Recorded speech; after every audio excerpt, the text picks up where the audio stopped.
push as hard as you can. So the goal is to have the bottom sealed completely with wax, no air bubbles.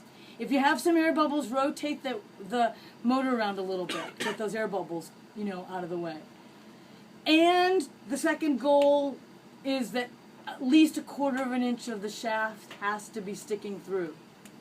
So if your students have a giant ball and they stick it through and only a little tiny bit of the shaft is sticking through, there's not going to be enough to attach the propeller adapter onto there. It's just going to fall right off. So just have them take it off, right? And that's why it's nice to be able to get this motor in and out easily and take some wax out. So when you're done with that, then and it's a nice seal, then you're going to use a little bit more wax.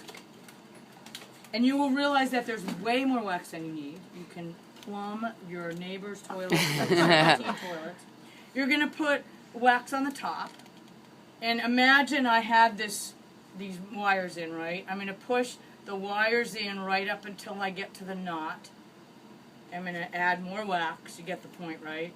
Until you're totally filled and you can squeeze this top on nice and tight. So logically, we've covered the places that water's likely to come in. Okay. The shaft and the top. Got it. So there's not is this enough? It's just making sure it looks like enough that water's not going to come through and end up in the motor. And then when you're done with that, then you go back to your frame building, because after you build your frame, we're going to attach these to your frame, clean up the shaft, and attach your propellers.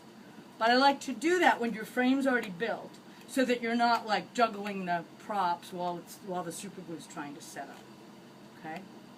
So stripping, putting the cables through, doing your soldering. When you're just about to put your twisted pairs through the tops, turn on your soldering irons and then let them heat up. There's one for every couple of you to share. Plus there's one over there. We'll add another one over here to, so there's one for at least every 2 people to share. And then you can